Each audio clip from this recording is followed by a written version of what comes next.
Hey man, what's going on?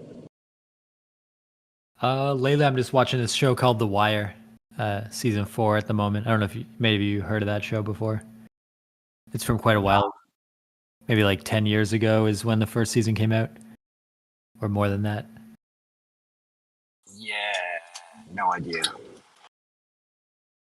Is it Yeah, good? this is yeah, I think it's good. It's just got really like strong character building and like world building, I guess, but it is based it's based around a town called like Baltimore, and it follows like basically the drug trade. Like at first that's what it's following. It's following like the people that are selling drugs, the people that are buying drugs, and then it sort of shows the inside of the police department at the time. And then it shows like a guy running for like mayor of the town and some of the bribery going on. And then it shows like in the school system and how like kids are skipping class or, being troublesome in school. And then it sort of connects like the rundown schools to the drug trade to the brutality of the cops, and it sort of ties it all together in like a pretty fascinating way that I think is fairly accurate, like unfortunately for like what it's like the sort of broken down system that it's showing. But and then yeah, I think the moral, like from what I've read, the moral of the whole show is just sort of that like systems don't really change. Like you see like occasionally there's like a good cop or a good teacher or a good like politician, but they struggle to find sort of like their footing in a system that's basically corrupt, and everyone's sort of resigned to just have things continue as they do. Uh, but yeah, it just got like super strong characters and footage and stuff. So I found it's really pretty entertaining. Yeah, right on. I What just have you had a been thought into? when you were talking about that.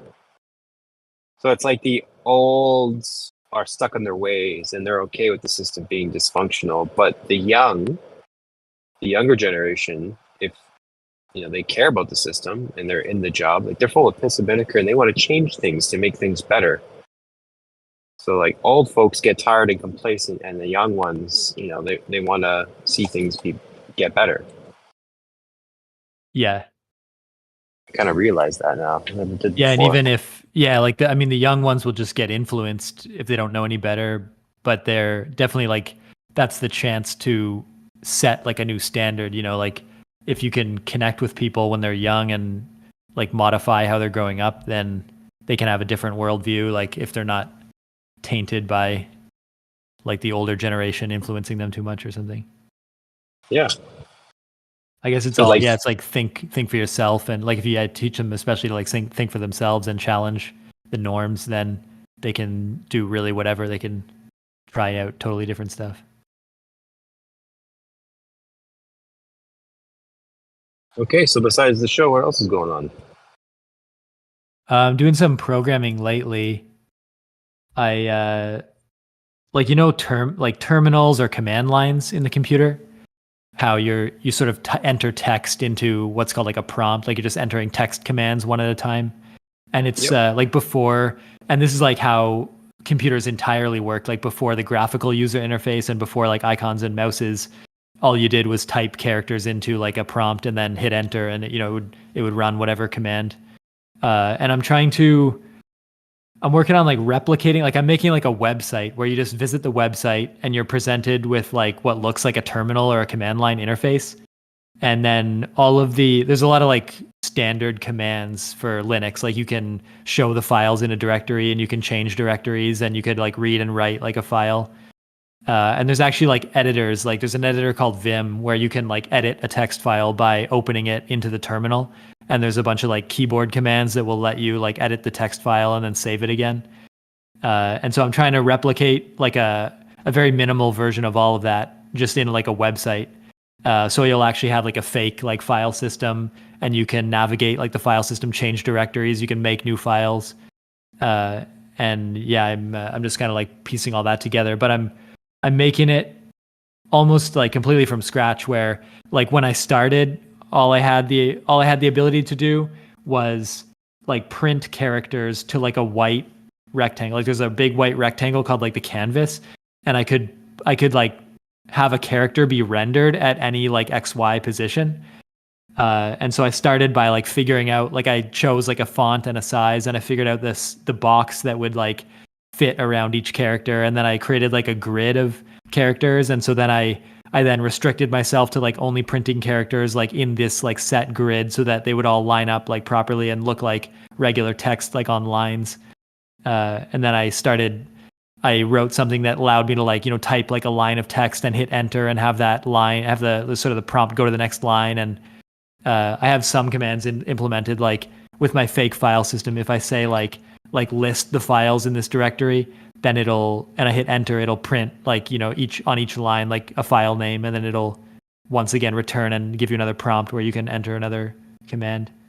And I've been expanding that, and I'm excited for when I have like a very minimal like working editor, because then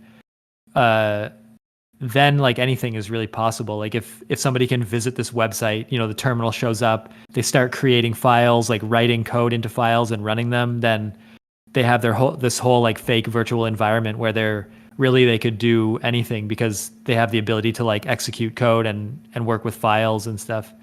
And so obviously it'll just be like a silly like toy or something. But it's kind of exciting to have like from the basics, like this whole stack of the tools you need to just work with a computer, but it's all written like just in the web languages that can run on a website. You're doing this all in your free time.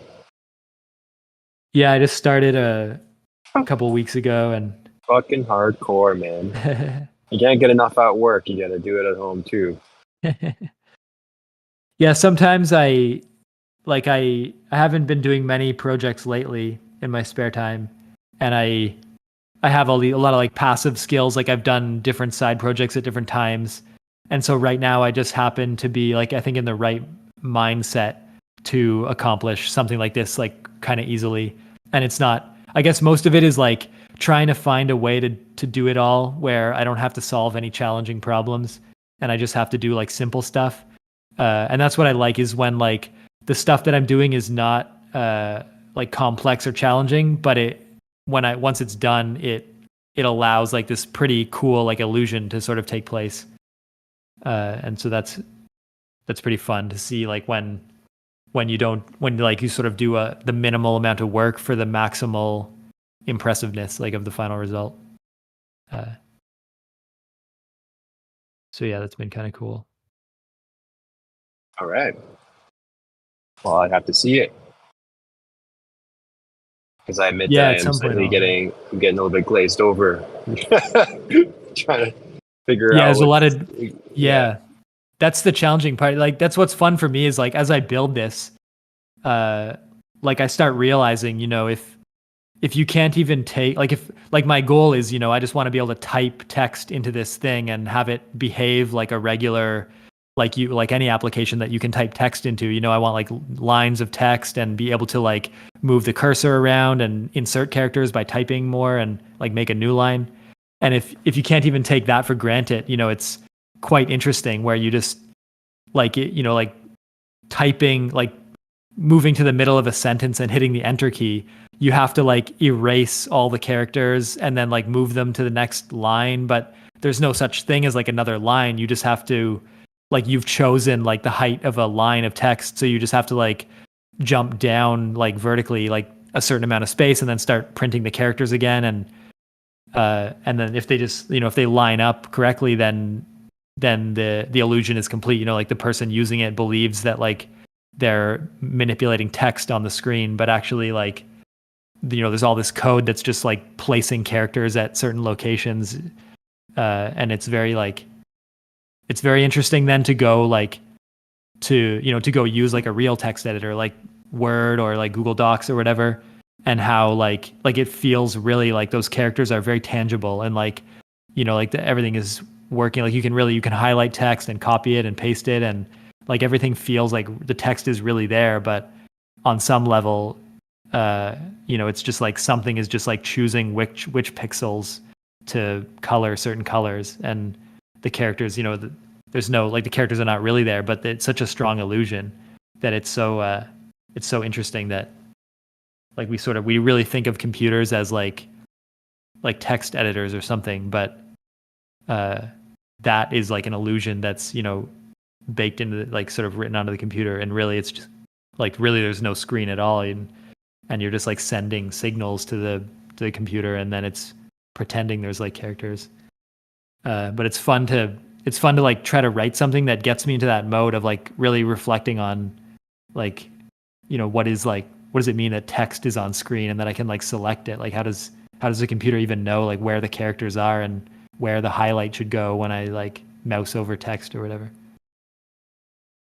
I have never thought about it that way, but I have a new appreciation for my word editor now. Yeah, it's funny. Yeah.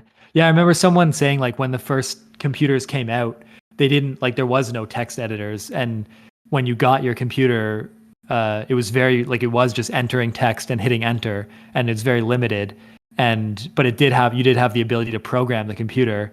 And so, and if like, there was no internet, so you couldn't, like if anyone in the world wrote a text editor, you'd have to go get maybe like a collection of CDs and then go like install it on your computer. And so people at like universities and stuff that just had the computer and not really any software, they a lot of them like started these projects of like making a text editor as like the first program they would write, just so they had the ability to then work with text. Because if you don't like write your own text editor, then you can't even open a text file. Like you can't do anything. You just can enter commands and like view text at most, but like you have to actually, it's so crazy to think like you know, they had to start with like writing a tool to just allow them to manipulate text, and then once you had that, you like that's sort of would be like simulating a typewriter, you know, like as soon as you cross that boundary of like now you can work with text like digitally, you don't have to like use a typewriter and just mechanically like, you know, stamp characters on paper. It's such a neat like thing to think about, like that, like the original power of computers was just like editing text was like this so much more efficient than like a typewriter or whatever. And, you know, and then like printers coming in and stuff. It's pretty crazy.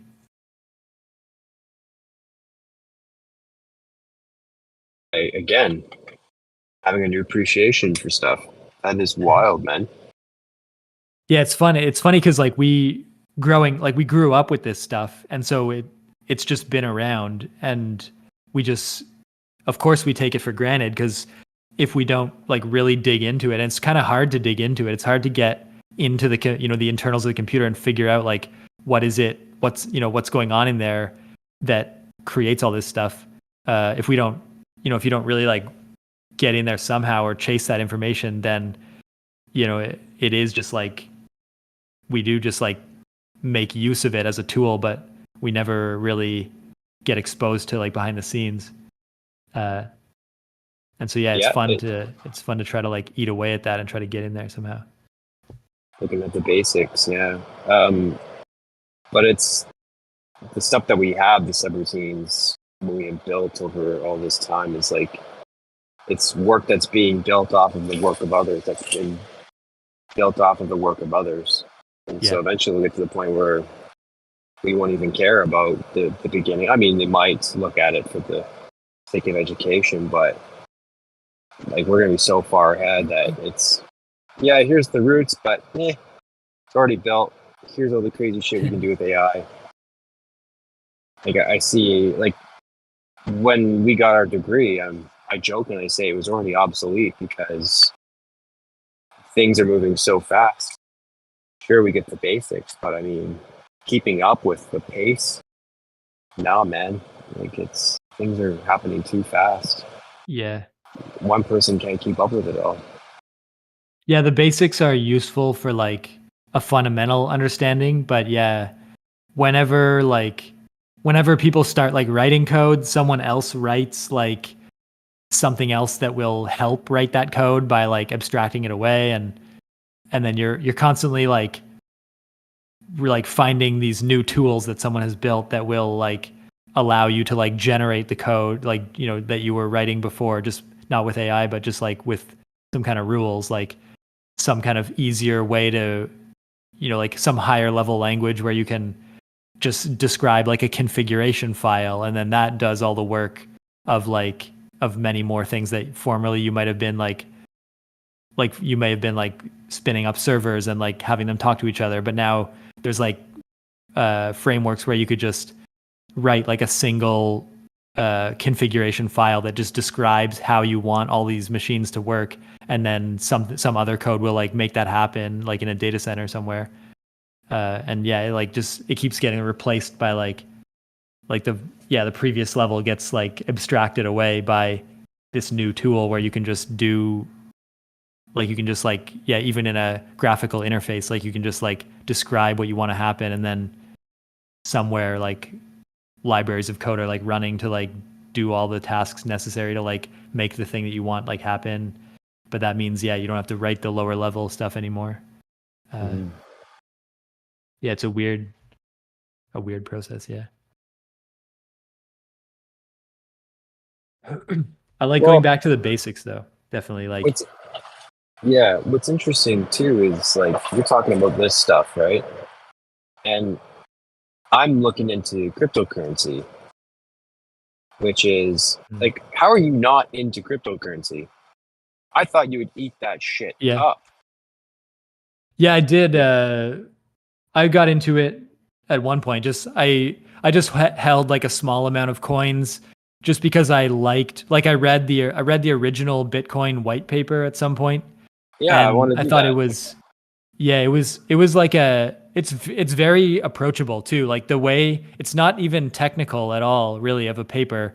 It just explains things in a very like clear way, and it talks about like this problem of many people coming to an agreement where none of them can like trust each other, and that's the fundamental basis of like the blockchain, and they describe this idea of Bitcoin on top of that. And so I really just thought that was a cool like piece of software, and it was a neat solution to like the problem of establishing like a central ledger that says who bought what and who holds what, but without like a central person dictating like that's the truth. It was just like a bunch of computers that are in a network of peers, and they're all like needing to establish like this trusted central ledger. And that the original Bitcoin white paper sort of outlines like how we're gonna solve that problem by like having all these computers compute like this information, it's called like hashes. They're trying to guess like the answer to the next like block or whatever in the blockchain. And I thought that was pretty cool. So I just wanted to hold some crypto just to interact with it somehow, like figure out how the purchasing works and see what it means to have like a wallet, and just be a bit closer to the technology. Talk to me about that. Talking about your experiences, because like you can go on like Wealthsimple and you can buy a Bitcoin, but you don't hold the Bitcoin. But then you can go on like these sites called Coinbase and Crypto.com, and from there you can buy a coin. And I think you can have it so that the server or that platform holds it for you, but then you can get yourself an electronic wallet. And then there's something called a cold wallet where you can pull it like off the computer. And I'm finding all that stuff really fascinating, especially now with this whole ETF thing that has come out, where that defeats the whole fucking purpose of the cryptocurrency. And so like what I'm starting to wonder is like all this money that's going into Bitcoin is from ETF, which is controlled. So, I mean, I saw the whales, people with most of the cryptocurrency, having control because they can affect the price based off of them pumping or dumping, as they call it. But now it seems like BlackRock, this entity that has all the people's money, can now manipulate the market. And, it's controlled. Like, people are investing in this centralized asset manager, and that defeats the whole purpose of crypto. And the idea is that people are in control, not like an organization. Yeah, anyway, it is counter, to what it's supposed to be, yeah. So with the approval of more and more ETFs, I'm wondering, they're talking. So we have to be very careful of buying the news, or whatever the expression is. Buy the hype, sell the news, or something. But I'm because people are gonna say, "Oh, Bitcoin's gonna go up to 100,000 or up to 1 million." I mean, that suckered me in.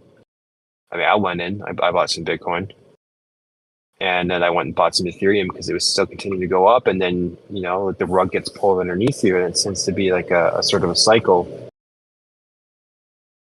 And like that shit happens, and then it's like, okay, well, people become cautious now, and they start to lose. Like, how can you trust the currency when it's that volatile? You just put all this money in, which is supposed to be sort of a hedge against inflation, and then you just lost $20,000. And so like this shit happens, and I know people are trying to like pocket a gain, but they're also discrediting, they're hurting the coin in my mind. Yeah, I get it. There's hype. There's a lot of money pouring in, but the people running the show, the whales, and now eventually BlackRock and Fidelity, if they yank the rug from people as they're starting to have faith in this, if people don't believe in the currency, they're not going to get back into it again. And so I say that, but then I ended up having the rug yanked from me with COVID, and then I ended up buying again. So maybe we are all idiots, and we let greed run the show, because I was definitely greedy. I had a plan, and it was a good plan. I would have walked out with plus $7,000, and I got greedy, and I'm negative 20 plus. So it will come back. I believe it'll come back, but it's just the fact that that capital is not being worked to do other things. I could be doing a whole bunch of trading right now, and other people are. It's like I'm following a bunch of people on X now. I got on Twitter, and I'm seeing what they've done. They went from Bitcoin, they moved it to Ethereum. Ethereum went up, and then when Ethereum started to stop going up as much, they moved it to altcoins or theme coins. So like they take their gains and they move it in order to get more and more gains, because they see this cycle that no one else sees, like the average person doesn't see. And it's not a short cycle. I mean, there's a lot of stuff that happens in a cycle with it ultimately with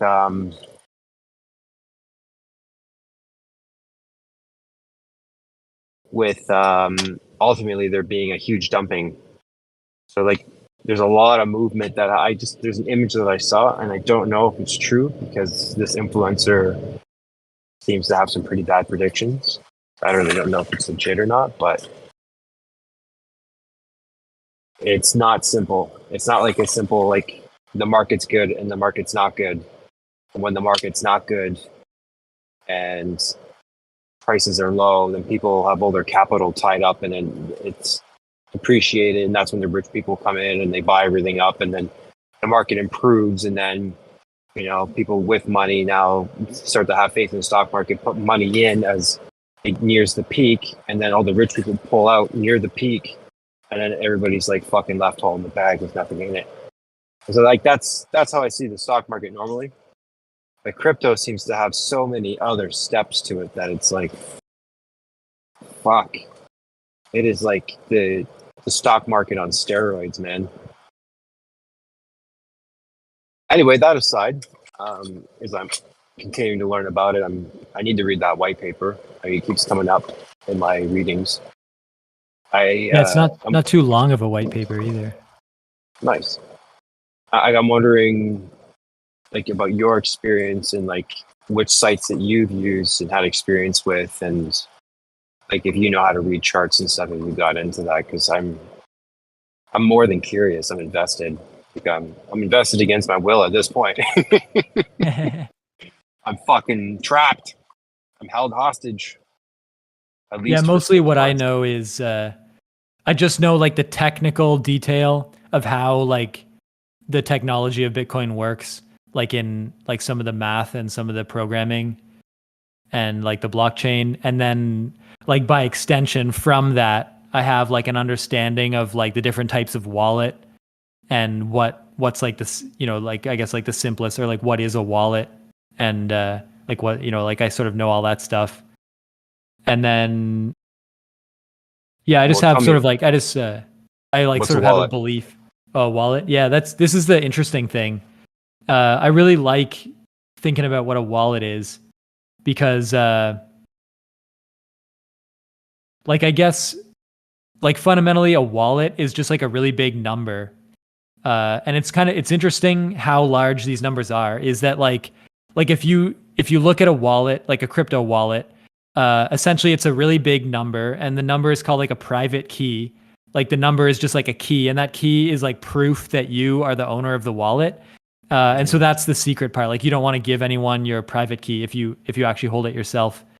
Uh, and uh, and these numbers are like so huge. Like if you view like the number, like if you open up the private key number in like a file, it's like several pages of text of just like numbers, and it's not even like base 10. It's like a bunch of letters and stuff, and like the letters are like higher order. It's like a number on some, like I think the size of the number is like equivalent to like how many atoms there are in the universe, almost like on that order. Like it's these numbers that are so big that like I don't know, I think it's only like a couple megabytes maybe to like store the number itself in a file. So it's not like a huge file, but the number itself is very hard to guess. Like there's no computer really, even the supercomputers or like the state actors or whatever, they don't have enough like computing power to like guess enough of these numbers where they could sort of like find any of the wallets that people own. Because if you imagine, like if you imagine that there's one possible wallet for every atom in the universe, well, we certainly don't have like any computers that could like search every atom in the universe or like, search things on that order. And this is important for security because really like the only defense you ever have, because this is using like something called public private key encryption, where like when you tell other people about your wallet, you give them like your public key, which is also a number, but it's a smaller number. But if you have this ability to like if you want to make a transaction, you can actually like do something called like you can sign the transaction with your private key. And then that's like a third number that you've signed with your secret key. And if you give them your public key and your signed transaction, they can tell that like the person who owns this wallet that's associated with this public number, they must have signed this transaction. Like they can guarantee that by doing another like equation. And so like that system is that's how everyone can have their own wallet, by holding these large numbers. And they can tell other people like what's the address of their wallet by giving them the public side, and the public and the private are linked like mathematically. And then you can make transactions, and you can prove that like this transaction, which it could be whatever. It could be like I'm sending money from this wallet to this wallet, but they can see that it's signed by your secret number, and so they can trust that it's like from that wallet legitimately. And that's like a whole ecosystem of like people's wallets have these public facing parts and these secret private ones. But it's so interesting that like that's the fundamental security, is the unguessability of these numbers because they're so large. And that's the same sort of thing that anything uses, like banks, online banking and everything. Like we don't always like see these numbers, but like our computers have these numbers, like our browsers have these kind of secret numbers in them that are just stored for us, like in the browser. And when we connect with the bank, there's like an exchange where the bank like figures out like our computer is the one connecting, and it starts encrypting things with these numbers. And these numbers are still too big for anyone to guess, and that's why everything stays like secure these days. But what's interesting about a number is that like if you want to store, like, because people have like a piece of paper with their private number written on it, and then you'd wonder like, well, that must be huge, like these numbers are huge, so how could you write it down on a piece of paper such that you could copy it easily into the computer? And the way they do it is like there's a way of like every letter and every word can be translated to a number. Like if like the simple way would be deciding that like the letter A is 1 and the letter B is 2. But actually computers have a different way. Like computers map numbers to letters. They have that as part of like the operating systems. And there's actually like a standard of mapping numbers to characters. So you can go from one to the other. So you can convert like a sentence to a number, or you can convert like a number to a sentence. But what that means is that if you choose your private key correctly, you can switch it back to letters, and it will actually make like a human readable sentence, or not like a grammatical sentence, but just like a series of words. And so one thing that people do when they want to generate like a new wallet, if you want to generate like a brand new wallet, you take a piece of paper and you write down like 25 character words, like the word horse or whatever, the word house, and you can just write like 20 random 5 character words, and that if you squish all the words together and you flip the each character to numbers, then you'll have this really long number, which then it'll be like a randomly chosen number that will represent your wallet, and it's long enough that no one can guess it. And so then you can associate that with with public key, and then all like that's as simple as it is. There's actually like a function though. There's like a mathematical function that will, I think you input your private key or whatever, and it gives you like the public half, and then you can get the pair. And once you have the pair, that's all you need to like start operating in this system. But that's what I found was cool, is this idea of like just write down like 20 words, and then there's different applications that will, like when you want to access your wallet, you type these like 20 words into the computer, and then it goes into the blockchain, and it like looks up like, because you're basically giving it like, here's this private number, show me the activity for that wallet. And then it'll read the entire blockchain and say, like, from the beginning of the blockchain, like, what are all the things that have happened to this public wallet? And it'll say, well, today, of the current transactions that are happening this minute, this wallet apparently holds this amount of money, just by looking at like the historical record of like money going into and out of that wallet. And that's like all the blockchain is like a description of like what money has gone between which wallets over time. And the way that you calculate like the balance today of any wallet is by looking at like all the money that's gone into and out of it and taking like the the net difference. And then money gets generated like whenever there's one sec, a buddy, new one block. sec. Yeah. Richard, 1 sec. Yeah.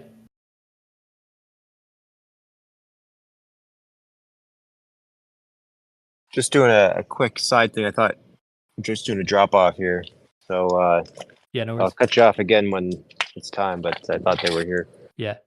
Yeah. I don't Yeah, want to man. ramble too much, but that's the first piece of it. Yeah.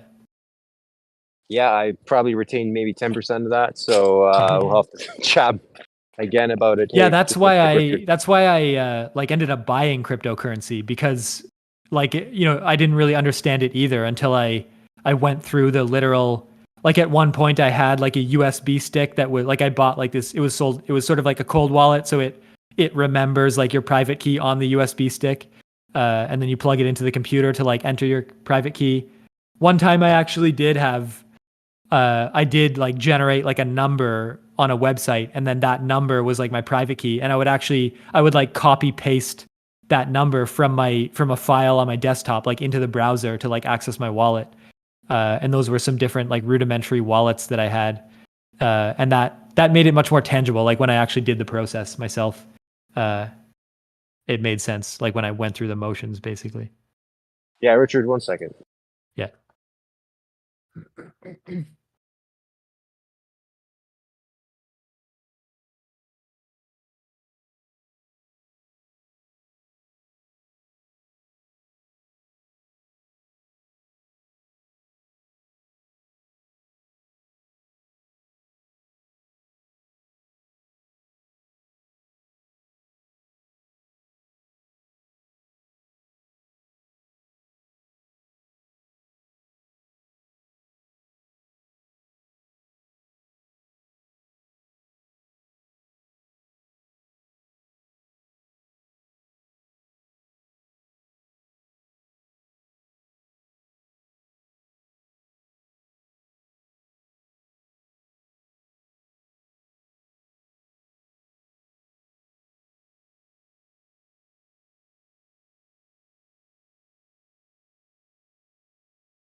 All right, I'm back.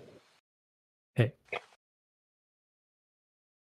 Yeah, so I had different types of wallets at different times, and using them in reality was what made it much more clear in my head, like how stuff's working.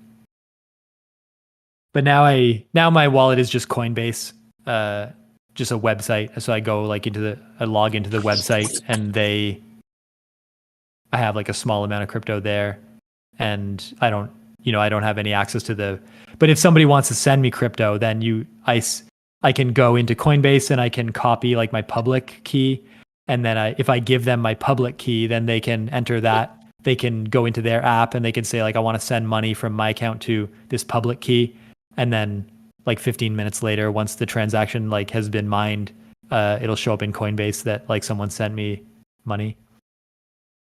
And that's actually pretty cool that like anyone who has crypto in any application anywhere on the planet, I can send them a single number and then they can just send me money, and within 15 minutes it'll be here. And that's not like in Canada and in America, you can easily translate money around, but like internationally, like between Canada and America, or like between any country and any other country, it gets like really messy and weird to send money around, and the money will just be like gone for a couple days until it like shows up in the other account. And so crypto does seem like a modern version of that, like totally secure, anonymous. You can trust a total stranger in a random place in the world. You can trust them to, if the money shows up, they sent it to you, like they can prove that transaction happened, and you don't have to know anything you don't have to really know anything, I guess. You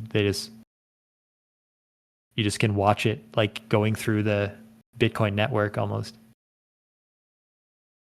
Yeah, I really am interested in it and want to learn more. I mean, there's learning the foundations, and I don't think you really need to know full inside and out, like how it all works in order to use Right. it. But I think it's important still. It's like how I see it. I see it as the future. It's just so Bitcoin's the kind of the old guard. Like it's considered digital gold. It's the most established and most trusted out of all of them. And I had a friend that was like, you know, you can't trust Ethereum because the government can still go in and somehow shut it down. He didn't really say how. Wow, like, sorry, man. I'm in downtown Ottawa right now, like kind of near the canal, and no one has any sense of self awareness down here. Oh my god. Yeah, they killed quite a few people. Yeah, so it's like my buddy's like, he's saying get out of Ethereum because it can be compromised, but Bitcoin really can't be. It's too difficult to hack. And I'm looking at like proof of work, and I'm like, I can see that. I'm like, you're not going to be able to do any mining with your graphics card anymore. Or it used to be your CPU, if I understand, and it was Right. your Yeah. graphics card, and then it's sort of you got your own mining Special rig. hardware too at some point. Yeah. Yeah, so it's not financially feasible really anymore unless you're already established, and even then the halving coming up, which I think is interesting. It's going to be even less feasible. Bitcoin will have to double in price for them to just maintain their profits. So, I mean, there's that. And so, like, if they don't have the rigs, yeah. so like Riot, for instance, is one of them, and like people, so JP Morgan came with a report during the Bitcoin ETF approval. They're like, oh, Riot's overvalued. Oh, this and that. Oh, and everybody started to pull out and basically deflated the company just when they needed that capital to go and get the rigs in order to keep up with, like in order to maintain their value. So it's like, in order for them to maintain their value, they needed the capital that they had, and they would have invested and gotten that shit. But now, because of JP Morgan, I fucking hate those guys because it's not the first time they've done this. They've sent a report out and they completely botched one of my stocks. It's people immediately react, oh, it's overvalued, pull out right away. There's no common sense that's applied. It's just JP Morgan said this, gone, pulled. And it's like they also doubted that the ETF could be approved, and then people yanked, even though they had no idea what the fuck they're talking about. Just people read the report and they yank, and then it dropped the value of Bitcoin before the approval even happened. And then, yeah, it's just fuck those guys. So they pulled the rug out from Riot and all my fucking money with it because I was in it a little bit higher up. And it's just like, wow, you just fucking evaporated this company because of your fucking report. And it makes you wonder, like, they say that stuff, but they're saying it's overvalued, but you murdered them. People are investing in these people because of their potential future profits. That's the whole idea. That's what you do with stocks. You're betting on the company's future. So yeah, it might be overvalued a little bit, but now you completely destroyed them by saying like they're overvalued and everybody panic sold and it collapsed by 40%. And now they can't get the rigs necessary for the halving in order to maintain their the revenue. So it's so frustrating. Yeah, that's a frustrating part of the market where like some people are like holders of, like, people believe they have some insight. So whatever they say affects the market. But of course, like, they're investing in the market too. So it is like a conflict of interest or something. Like, they can make plays and then release a report and then just profit off of whatever they know is gonna, like, the fear of the market, basically, I would think. But something I wanted to mention that, as much as I know about the technical aspect of Bitcoin, I don't know much now. I have no information about how Bitcoin itself is connected to this ETF that represents Bitcoin. And I kind of like I invest in S&P 500, so I kind of have some familiarity with like the stock market.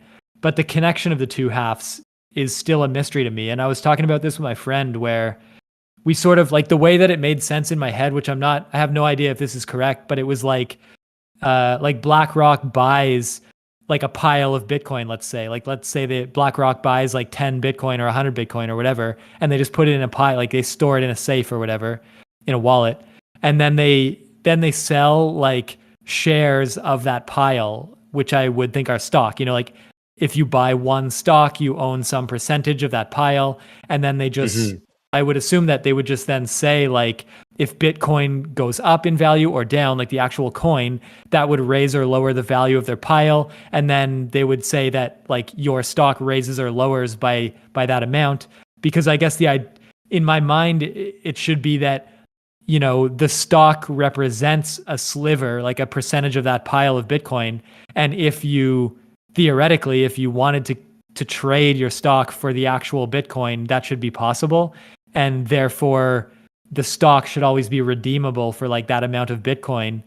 And then Bitcoin would set its price, I guess. And then, there'd be, if everyone wanted that stock, then BlackRock would be pressured to buy more Bitcoin to like offer more stock, and that would raise the price of Bitcoin. And so like the price of Bitcoin would be proportional to like how much the demand for it, like people willing to buy and sell at certain prices. And supply, but then, so what they're having, yeah. And then I was confused though, because my friend, he said that what he found was that like the price of the ETF, he somehow calculated it at like 50% of the price of Bitcoin. But then he said that there is no way to like redeem the stock for Bitcoin. So even though like you can buy the stock at like half the price of a Bitcoin, you can't, it's not like owning the stock would allow you to like get Bitcoin for 50% off, because you can't exchange them in some way. And then we were debating like, well, then what is, like, if you can't redeem the stock for the Bitcoin, then we were trying to figure out like what the connection could kind of be. And it was weird. It was hard to figure out like why would the ETF, the stock, be connected to the actual price of Bitcoin in any way other than like this loose idea that like maybe BlackRock has some kind of formula where they calculate the price of the stock based on the Bitcoin, and they've like assured us that like the stock will track the value of Bitcoin according to our formula. And so, if you believe Bitcoin, it's going to go up, you can buy this stock. And if it does, we'll use our formula to like raise the stock price or something. Or maybe it's just that everyone agrees that like the stock represents Bitcoin and they go off of. And I was trying to make an analogy to gold or something. And like, cause we were saying before how you can hold a stock in gold or you can hold physical gold. But I always thought that the stock, like the person that sold you the stock had gold in a safe somewhere. And like, if you wanted to, you could go exchange the stock for the gold, but no one does that in practice because that's how it works for oil. Like people can buy stock that represents oil. And one time I read an article where someone had like stock in oil and they went on this huge like journey to try to trade their stock for like physical oil, like in a jar.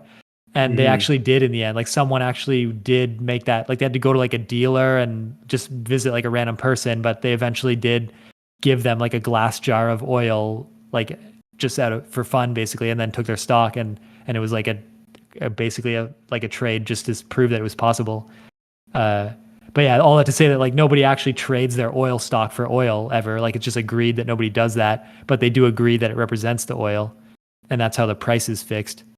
And so then I thought like maybe that's how it is with Bitcoin. Like, theoretically the stock represents physical Bitcoin, but it's just known that like no one ever makes that trade, but they believe in this illusion that it's connected. If they wanted to, they could, but in practice no one does. But it doesn't matter. It's the price works out the same and the market like continues or something with because that's what all stock is, like this belief of value evaluation and like different rules and agreements.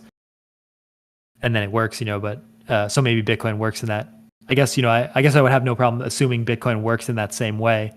It's just it's just like a gray area kind of. I don't really understand the details there. I don't know if people even release the details of that stuff.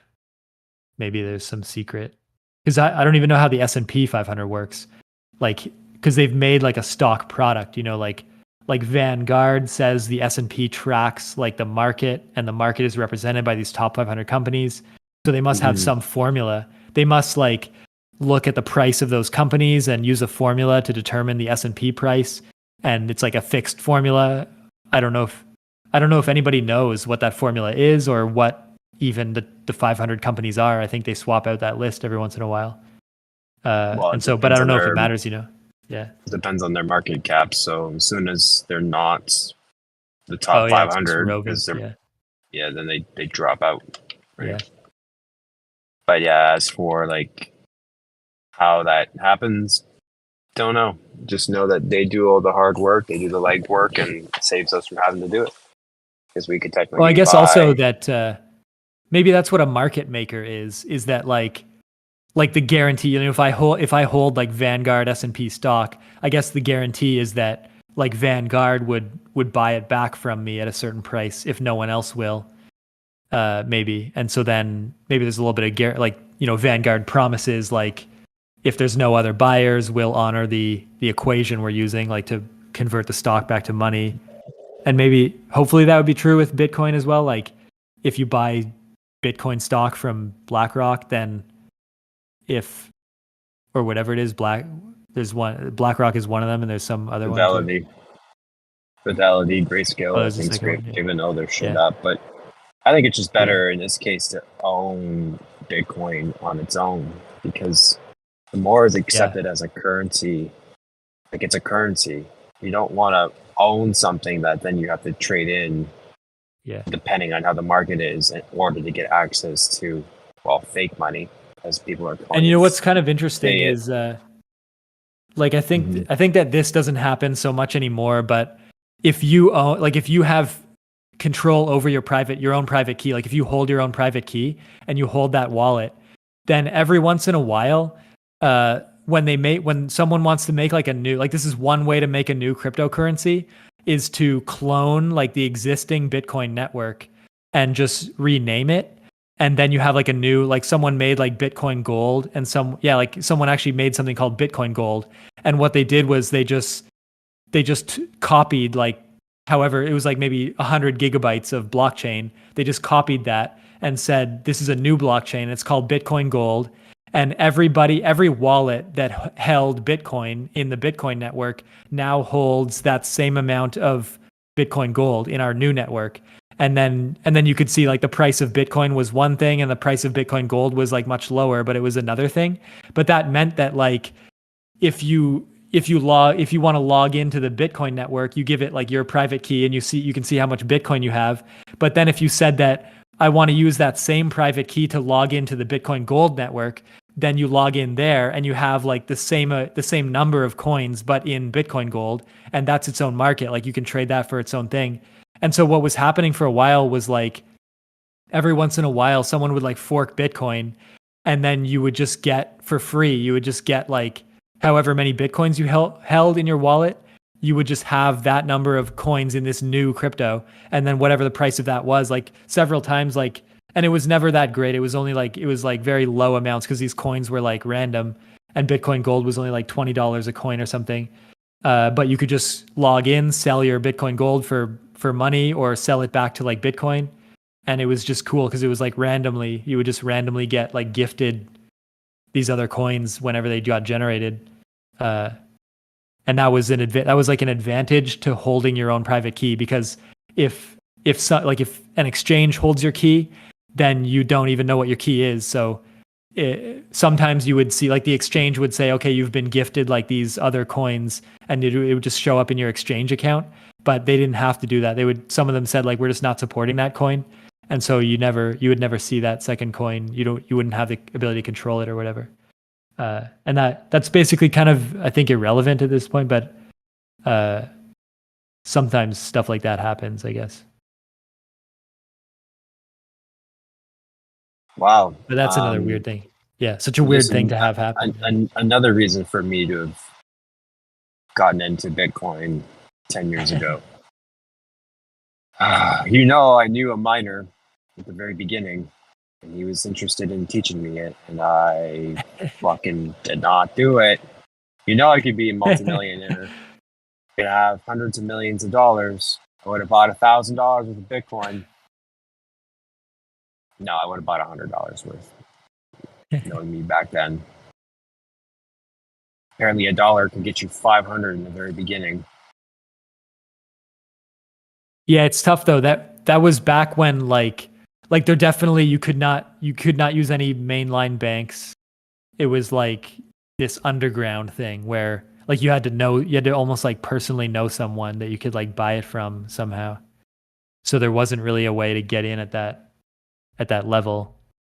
And then just in the early days, it got like kind of pretty expensive early on, and then there was like easy ways to use your credit card to buy it, but then it was the same challenge of like it's pretty expensive to buy a Bitcoin, like it's a couple thousand, or something like that. And so it's a steep investment, like a couple $1,000s for like a coin that crashed last year to like $1 or something like that.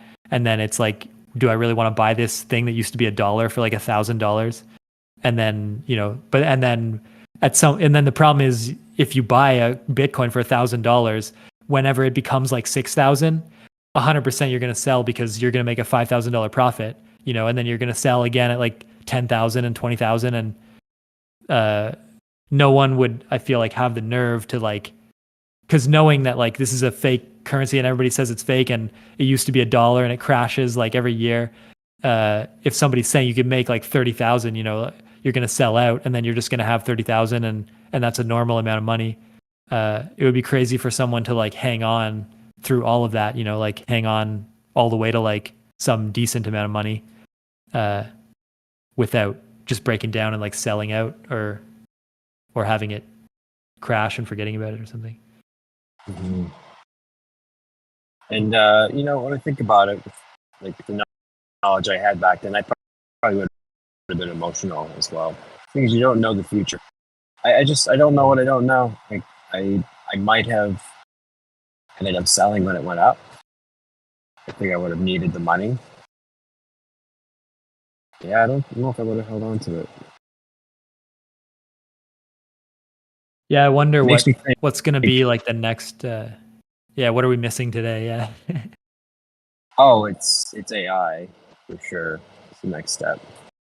Self-driving cars is another thing. So like Aurora, fuck, their IPO was garbage. I mean, I ended up plummeted, but they've had 100% increase in the year, 113%, I think. And I think it's just going to keep going up from there. But then there's like something called like the Trade Desk or something. It's like, I don't know if I'm saying the company right, but got the idea from the Motley Fool, which is basically an organization of people that analyze the market. And they're like, it's a go all in signal because this company's going to replace cable. And cable, I mean, I see cable as a fucking bad deal. I mean, you pay to get commercials. I mean, in what world do you pay to get commercials? You have to fast forward. I've used my aunt's cable, and I'm like, why are there 5 minutes of commercials every 2 minutes of episode? Like 2 minutes, seriously, 5 minutes of commercial. I have to fast forward, and I miss like the first 30 seconds of 2 minutes. This is garbage. This is as bad as it gets. I'm like, Heather, you're paying for this? Yeah. No, don't fucking. Yeah, there isn't. You can't even pay extra to get rid of the paying. commercials. It's crazy that there's no. You know. Yeah, that's It's what streaming's unacceptable. doing now, though. Like, have you seen streaming does that?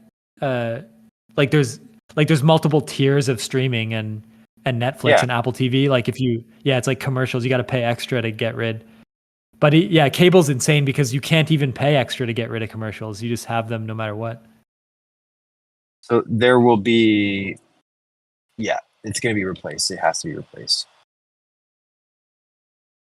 Yeah. Yeah, there's like 2 or 3 big studios in LA that own like all the TV and all the movies. And then there's like I think Sony owns like 90% of like all music recordings. And so I think that's where the bottleneck is that like there's a very small amount of big players that are in one location and they own all the content, and so they can do whatever they want, and they've just decided that they want to only allow this cable model. And until like someone but it's hard to challenge them because they have all the shows, and if you're making a new show, they can sort of like they have so much push on the industry that like can you even, will a camera person like work for your show if these big players say, well, we're not going to hire you for like our shows or something if you go and work with this like rogue show that's trying to be its own thing. So I feel like they have too much like it's like anti-competitive like power to just control how shows are made and then how they're sold. And it's hard to try to fight against that if they just own the rights to all this stuff.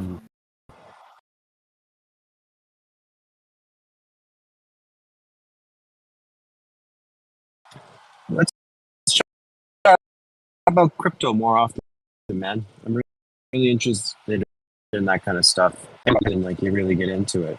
And you think you'd be interested in like where it's going? Because I think Bitcoin, I think it's the future. I mean, they got these things called airdrops now, where they just basically give out free money to people. People make millions of dollars off these airdrops. It's crazy.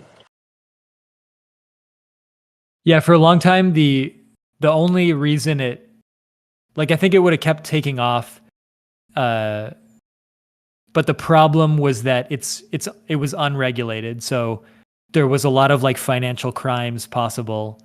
Everyone had like their own initial coin offering, and they would just like sell you the coin and then disappear and take all the money, and there was no law like against that. But now there's and so now I think like people were concerned that like once they regulate, like how are they going to regulate crypto? And if they like heavily regulate it, then it's quite like illegal to like do anything with it, and that would really make it challenging for it to like take over in a big way. But one prediction I have, because you know how like Elon Musk wants to make X as like an everything app, and he wants to put like cryptocurrency, the ability to send and receive money, and he wants to make it like a international bank. And so I have this prediction that like if Elon Musk announces that you can now hold crypto as part of your X account, and you can send money to anyone anywhere.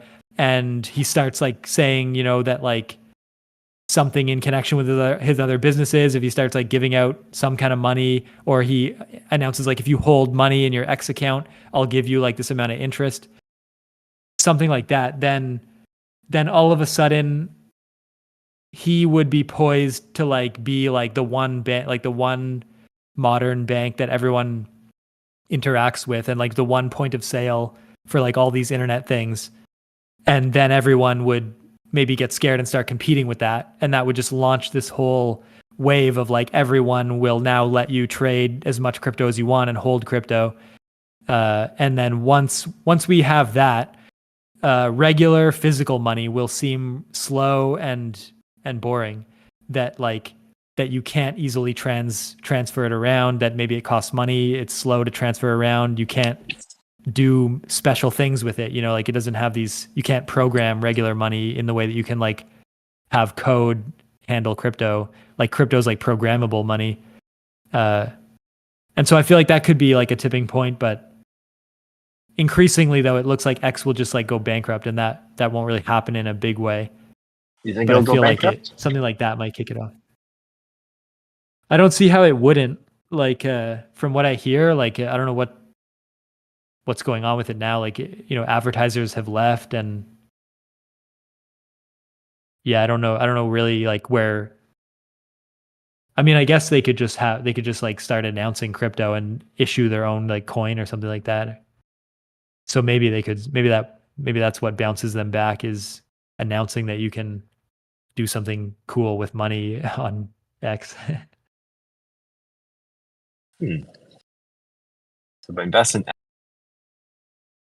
stock is, but it could be a gamble. Yeah, I would still just invest in like, yeah. Yeah, well, the cool thing about holding actually crypto is that like because it's decentralized, nothing can go bankrupt ever. Like the price of Bitcoin could drop to like zero, but the network would still be around for whoever's using it. And and that's cool, because then your investment will never disappear entirely. It'll always be there. And then you can just wait until it forever, basically.